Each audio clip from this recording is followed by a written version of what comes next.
Hey guys, Behrman here. Time for another 3 questions. Tonight, the bloody attack of the Catawampus, crazy meth heads, and a true creepy story.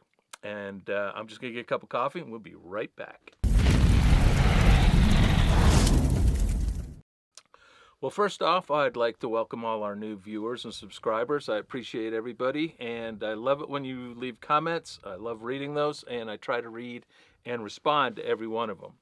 I also want to thank all the people that sent an email or a comment asking where I was and if I was okay.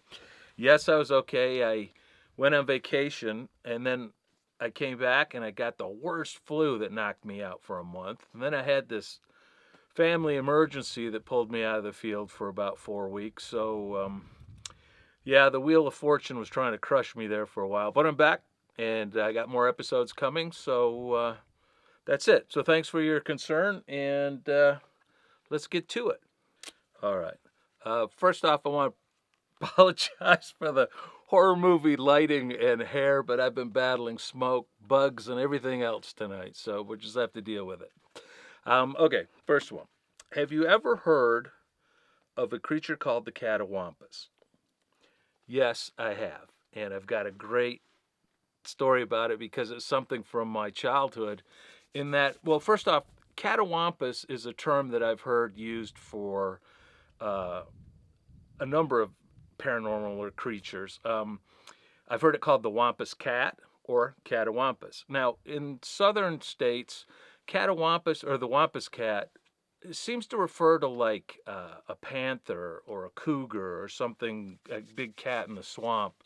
And then in other places, Catawampus seems to refer to some sort of spirit, forest spirit, or big hairy creature or whatever. And that's how I was told about it.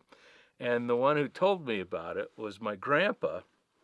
When I was a little kid, my grandpa was an outdoorsman and a hunter and storyteller. And he used to love to scare me with stories up in the woods. And I remember once I was a little kid, I think I was 8 or 9, and we were bear hunting, or he was bear hunting. I was too young to have a gun, and I'm not really interested in shooting a bear anyhow. So I'd go out with him, and we'd walk through the deep woods and the swamp while other hunters would be running a big pack of dogs or something, chasing these poor bears. And my grandpa would always tell me, like, if you're in the woods, never go more than 10 steps without checking behind you, because a bear loves to circle around and hook back and see who's on his tail, or he'll lay up and wait for you to come by and then, get you from behind. And he said the Catawampus did the same thing. Now, here's the thing. My grandpa was from northern Michigan, Canada area, and he talked like one of those guys from Fargo, if you ever seen that movie or the show. And everything was always like, by God, that Catawampus will come along, take your arm right off at the elbow. And everything that could befall you was always involved taking your arm off at the elbow. Like we'd be driving in his pickup. And he'd be, by God, kid, get that arm in you, hit a stop sign, take her right off at the elbow. Or if I was swimming in a creek, he'd go, get out of that water, boy, a pike come along, take your arm right off at the elbow. So he was always saying that.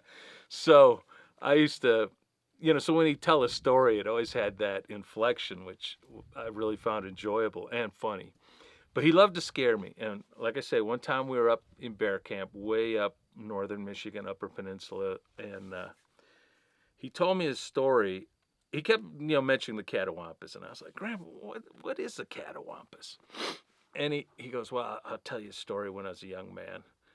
And I won't do his accent because I'll start laughing. But he said that he was about 22, and he was working at a cattle ranch up there, helping the guy run cattle. And a report came into camp that 2 hunters had been killed up on this one river. And it was mysterious circumstances, and everyone was scared to go in there to get the bodies, and they were asking for volunteers to go in and pack the bodies out. So my grandpa, being a young man and looking for adventure, decided that he'd volunteer. So he said he went out there, and him and a couple other guys, and it took them like, 3 days to get way back in the woods and swamp, and they had pack horses. And he said it just started to snow, so there was just a light sprinkling of snow on the ground. And he got to the camp, and he said these two guys were just ripped up. He said one guy, it looked like he'd been sitting on a log having a cup of coffee or something, and something had come along and snapped his head back and ripped his throat out. Of course, my grandpa was, by God, tore his throat right out. And the other guy, he said it looked like someone had grabbed him by the ankles and swung him against a tree and just splattered him. And he said, there was blood everywhere, and it was frozen, and it was just a mess. And they packed up the bodies and decided, to get out of there quick. And that's what they did. They loaded them on horses and got out that night. And I asked him, well, what do you think did it? He goes, oh, it's the Catawampus for sure. That thing, whatever they were up there, they angered it or were in the wrong spot at the wrong time, and it came along and just ripped them up. And that's why he always said, be careful with the Catawampus when you're out there. Always look behind you, because it'll come up behind you and get you. And I asked him, well, what's it look like? And he described a Bigfoot type thing, something huge on two legs and hairy. And but this thing had claws or teeth or something, because apparently it could really tear you up. Oh, the smoke's killing me. Anyway, now, if you're into Bigfoot lore or folklore, you have probably heard a story called the Behrman story. And it's a very similar tale that comes from the 1890s up in Idaho, where two trappers were menaced by some creature, and one guy was killed the same way, sitting on a log, and something came up and snapped his neck. And the other guy just barely got out.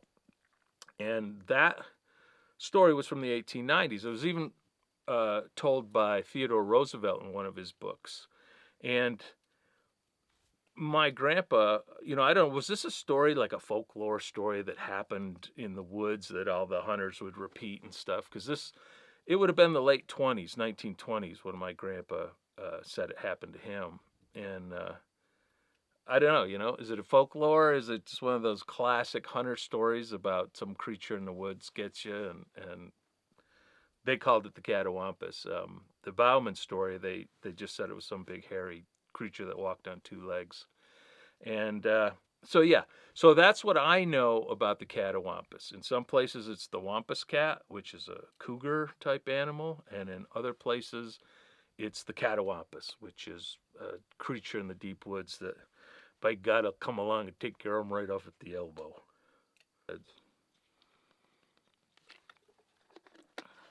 All right, number 2. Whenever I see the Mojave, I think of Breaking Bad. Have you ever encountered meth heads or druggies? Yeah, it's funny. If I never did another story about UFOs, Bigfoot, creatures, whatever, I could fill 3 books with crazy meth heads. Because, truth be told, in the desert, most of the weird stuff you're going to encounter is human related, or human beings themselves. And drugs is a big thing. Meth, I don't know what else. Meth. It's because people get really messed up on that. And so I got a great story for you. Before I got my Jeep, I had a really cool Ford F-150 pickup, which I loved, other than the fact I dropped the tranny out of it crossing the desert once, going a little too fast. But that's just another thing. Anyway, I used to come out, at the time I lived in LA, this was about 25 years ago, because I was working there, and I used to come to the desert before I moved here and go exploring. I'd take a 3-day weekend and go look at things, do photography, look up stories, whatever. And what I loved about my pickup truck was I could sleep in the back. It doesn't matter where I was, whatever, I could just throw my bag out and crash out in the bed. And obviously if I wasn't backpacking.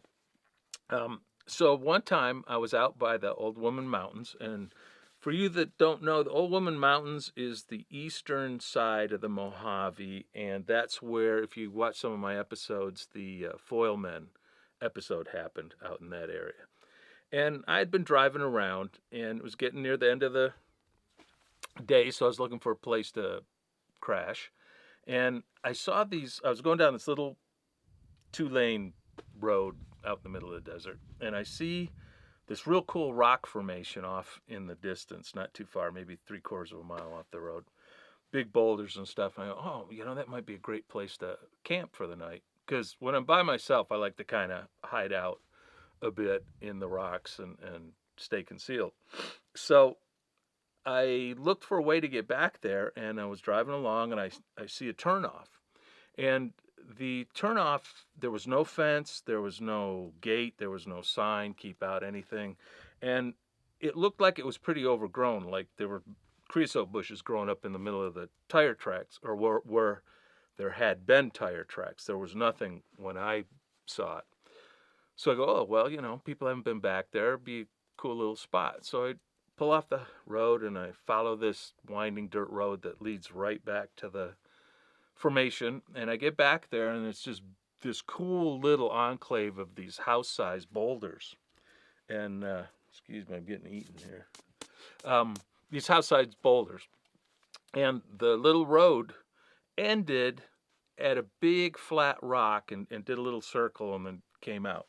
And one cool clue was there was no junk, trash, and shot up stuff, so people hadn't been back there, at least not in 10, 20 years. And I found this perfect spot to pull the truck in. It was like, this parking area right between these two giant boulders. It looked like the Bat Cave. And I could pull right in, so I was probably 50 feet, 60 feet off the little road. So I pulled in. Oh, this is great. Sun's going down. I was tired. I just threw my bag out in the back and went to sleep. Now, when I'm by myself, I don't use a fire. I don't use lights. After dark, I don't even use a flashlight. I just try to blend in and stay unseen. And so it was beautiful, no wind. It was calm, no bugs, which is the desert's like right now. There's bugs because I got lights on, but usually they don't bother you. And I lay down and go to sleep. And I'm sleeping, and I wake up because I hear speeding automobiles. And I sit up, look at my watch, and it's like 3:20. And I look up on the little road I'd come off of, and here's two sets of lights. One, I can see one's a truck, and one looks like a small car behind it. And they're flying along, which in the desert isn't too unusual. And they're heading right to where I turned off, and I'm like, oh, God, I hope they don't see where I turned off, or that turn off, and come out over here. And sure enough, they get down there, and all of a sudden I see the headlights sweep across the desert and start coming my way. And I'm like, oh, God, what's going to happen now? And they're just coming like crazy. Whoa! And I can see parts of the road pretty good coming in, and I see it's a truck, a big pickup with a big light bar on top and everything, and some little car behind it I can't quite make out. And they're just hauling ass and not slowing down at all. And I'm wondering, like, am I trespassing? Are these like landowners? Do they think that I'm back here? Do they know I'm back here? And they come flying along, and all of a sudden, now, like I say, I'm about 60 feet off the little road, and there's the maybe 50, 70 yards past me is the little turnaround with a rock. And they just come whizzing by like, whoa! And I see at the time it's a pickup truck and a little shitster sedan. And they go whipping right by me, don't see me. And I had no sooner thought to myself, I wonder if they know there's a big rock at the end of this thing, when boom, that truck just slams right into it and, up onto it. Now, what I'm going to describe all happened faster than I can describe it, but it was like, so, I'm leaning out of the truck looking, and as soon as that truck hit the rock, this shower of, at first I thought they were sparks, but then I saw they were coals, like glowing coals, just fantailed everywhere. And I see a barbecue come flipping out of the back. Right now, like who's drives with a barbecue going in their back of their pickup? And at the same time, I see the shadow of this guy come flipping out and pow, just totally pancake on the back of the cab of the truck and then roll off into the rocks. And the little car that was behind it does a total comes to a stop. The doors fly open. This girl gets out, who at the time I didn't know it was a girl, but someone gets out and goes running off across the desert away. And she gets out like maybe 50 yards from this car and lets out the most blood-curdling scream and goes, "They're killing my baby! They're killing my baby!" And I'm like, holy crap, what is going on here? And, you know, at the time I was sleeping John Wayne style. Now, for you that don't, are too young or in a different country or just don't know, sleeping John Wayne style is where you sleep with your gun on your chest in your sleeping bag. Like, there's no fumbling around for your weapon. You know, if you got a rock and roll, you're ready to go. Which might sound overly dramatic, but when you're out by yourself in the desert at night, it's not. Trust me. So, you know, I got my gun because I'm like, killing my baby. What's going on?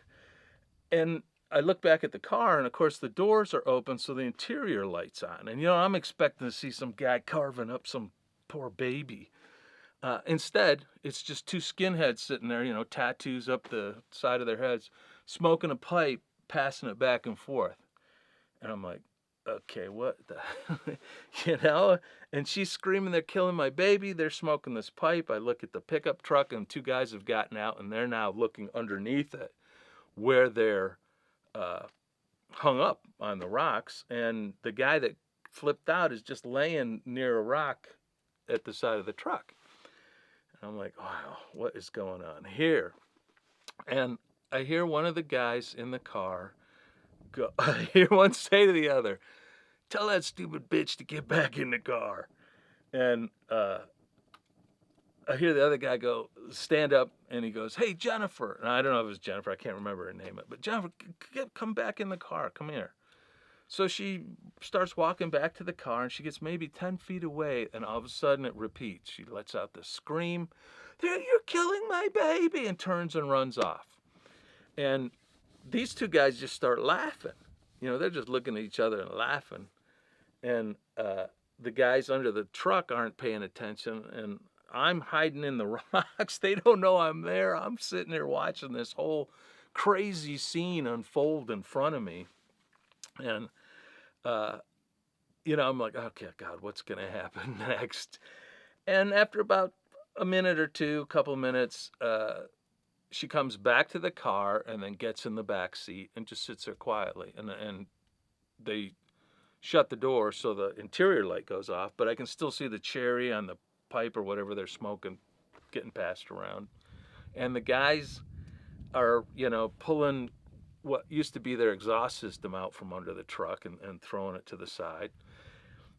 And finally I see him pick up the one guy who's laying against a rock, rubbing his neck or something.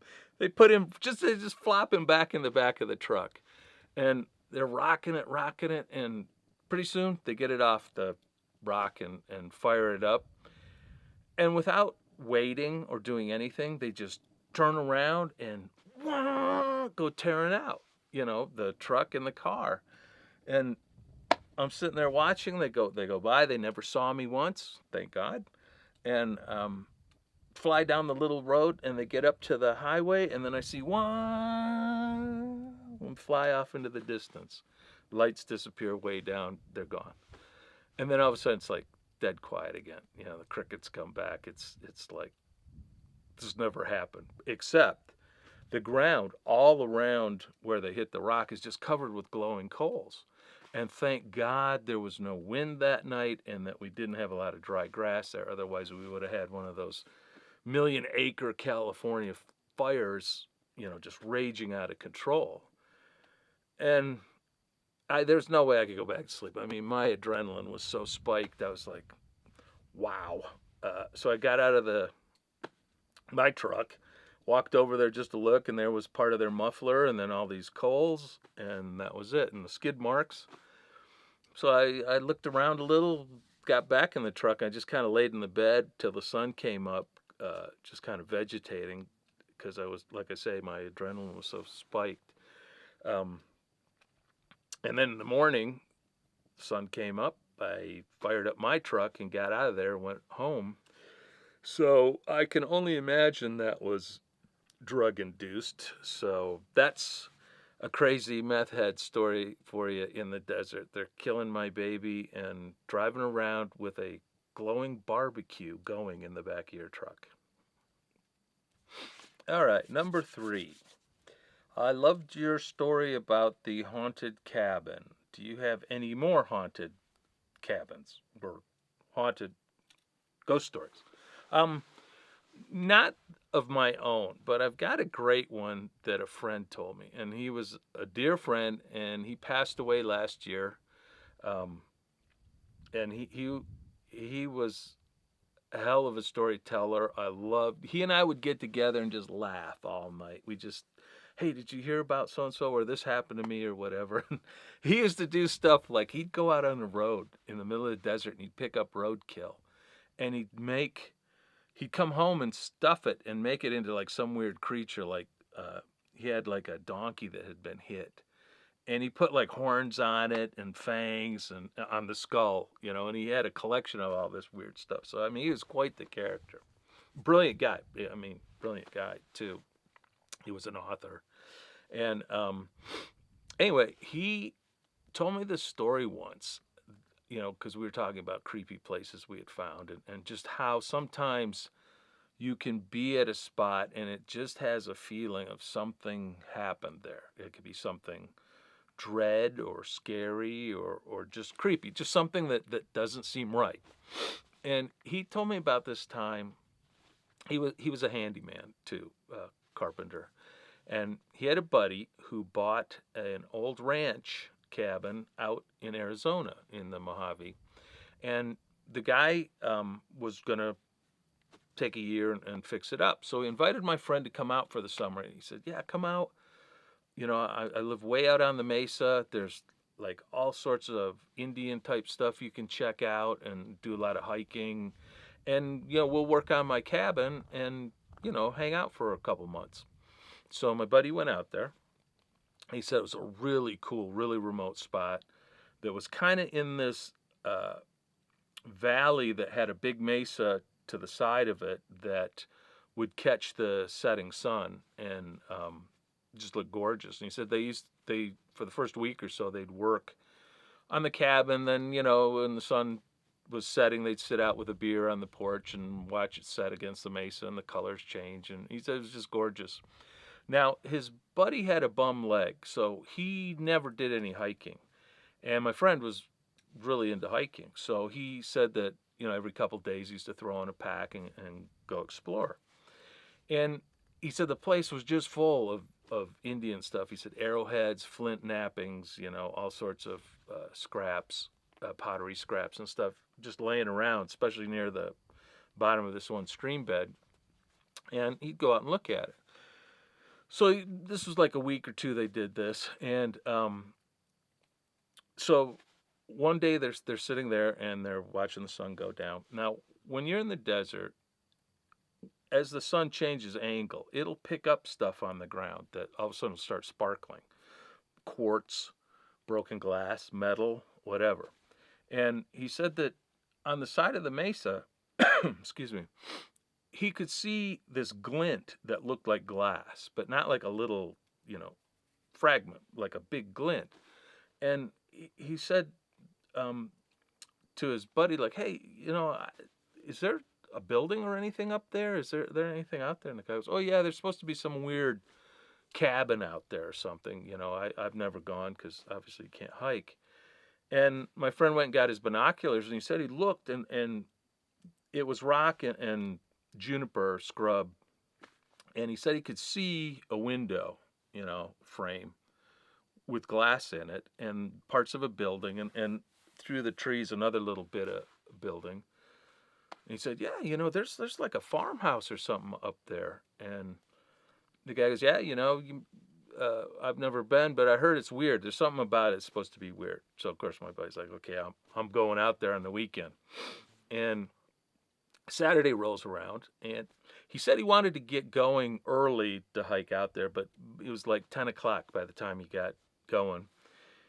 And he thought it would be like an hour and a half hike through this ravine, across the stream bed, up this hill, and then up onto the mesa. Now, the other thing that happens in the desert a lot is it's like the ocean. Things will look a lot closer than they are because you can't see the intervening ravines and arroyos and stuff like that. So you'd be going up, down, rather than just straight across. And that's what happened. He said he started hiking, and what was supposed to be an hour and a half, he said, turned into almost like 2.5, 3 hours. So it was already, like 1 o'clock by the time he got there. Now, he said this place, he came up on it, and he immediately noticed there's two buildings. An old farmhouse, and then this barn-type shed with a low roof but long, like you'd have cattle stalls in it or something. But he said the whole place was surrounded with this 11-foot wire fence with tilted-in wire at the top. Now, if you've ever seen those fences, the top they'll tilt with like razor wire, so you can't climb over it either side. Which, as remote as this place was like, well, why, and why so tall? And he walked in. The gate was hanging off. He walked in, and he said that for some reason, he just felt like going to check out the barn first. And he walked over to the barn, went inside, and he said it was just stalls, empty stalls with a center aisle, and a couple big tanks, water tanks or something. But he couldn't quite tell what animals would be kept there. There were no mangers, there were no feeders, nothing. It was just these stall-type things with what had been sliding doors, which were now missing. He guessed they were metal. He said at the end there was like half the building was falling down, and it looked like something had pushed through the fence at that area and created a path, which he thought was coyotes, something, whatever. And he decided to go check out the house. So he goes over to the house, and he goes, this place was like a nice little farmhouse, like your classic Wizard of Oz, farmhouse. And he went up on the porch, and he had to be real careful he didn't fall through, because he said the wood was really dry and rotten. Went inside, and he said it was 90% empty. There was a couple, like an old dresser or something. He said it had wallpaper hanging off the walls, big holes where animals had chewed through or had just rotted. But, nothing out of the ordinary. And it still had glass. The glass was still in the windows. It wasn't smashed out like you usually find. So he looked around. He said there was like a little living room, a little room, and then a kitchen. And he goes, I walk into the kitchen, and there's still like jars of, like fruit jars, empty, sitting near the sink. And there was part of an old table, a couple chairs, and then some silverware, or what do you call it, like a ladle, soup stuff, cooking utensils, hanging on the wall on one section. So he said he went over, and he goes, I'm going to look through the drawers, the counters, to see if there's anything there. And like I had told you on my cabin story, sometimes you will find a cabin with silverware or plates, or all the stuff that people who had been living there left when they split. So he looked around. He said he pulled open the first drawer, and there was some silverware. He goes, I pull open the second drawer, and there's like pictures and a notebook, and a couple notebooks. And he goes, so immediately I scoop it all up, and I take it over to the table and sit down to look through it. And he goes, the pictures, I'm like, well, what are the pictures of? He goes, they were like the most generic pictures you could find of like a family. And he said they were black and white. They looked like from the early 30s, early 40s. And he said like one, it had like two people standing near a globe, and it says like, Jack and Mom at the 1939 World's Fair on the back, and just the most innocent generic type stuff. And he goes, it was cool, but it was kind of like, well, why would people leave their stuff like that when they left?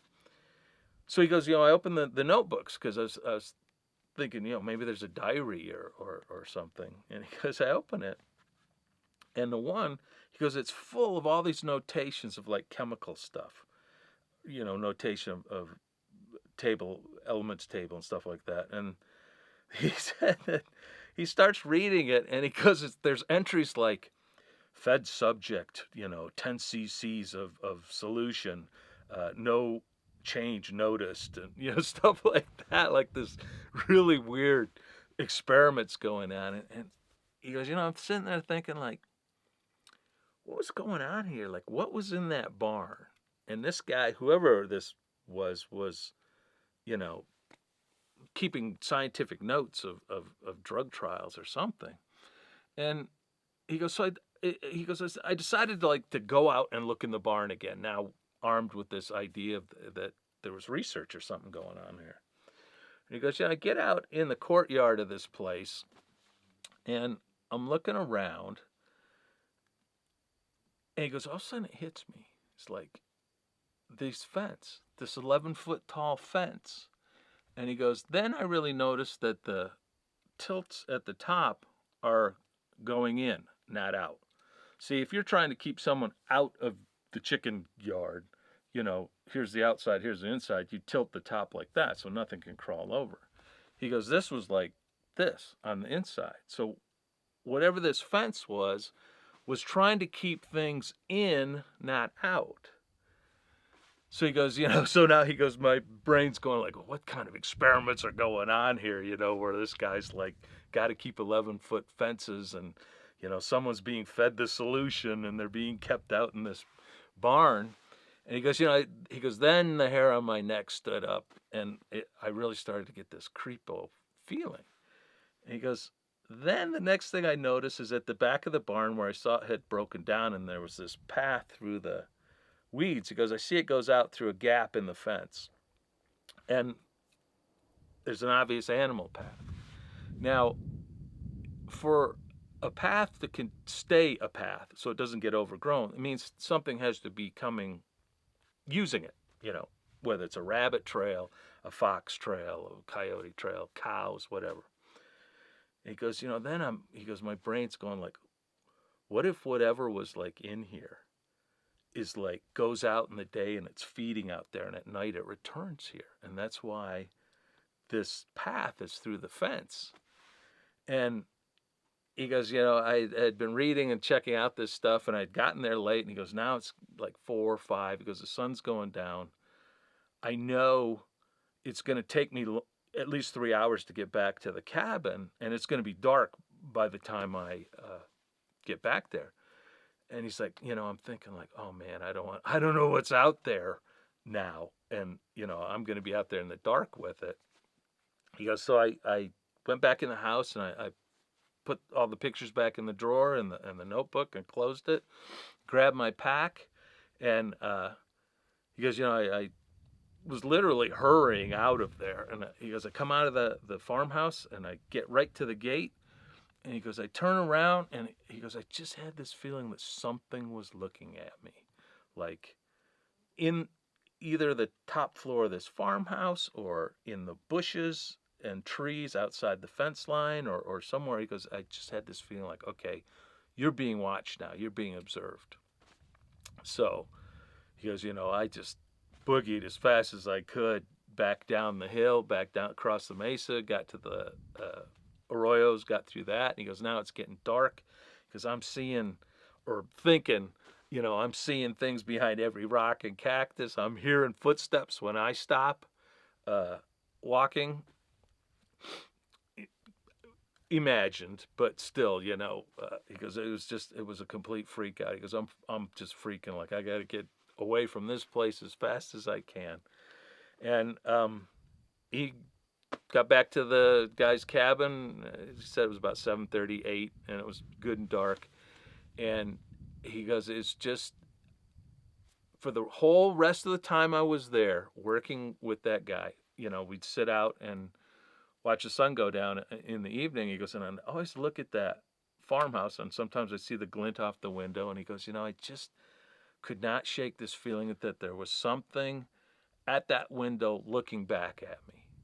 That whatever we were watching at a distance, it was watching us at a distance. And he goes, I quizzed my friend about like what was the history of that place. Had you heard anything about it? And he said, no, all I heard was it was some weird farm, and it had something strange about it. So my buddy said that yeah, of course we made up stories like Nazi experiments turning chimps into whatever ape men, and keeping them in this compound. But it was weird. He said haunted, inhabited, strange, whatever, creepy. It was definitely creepy.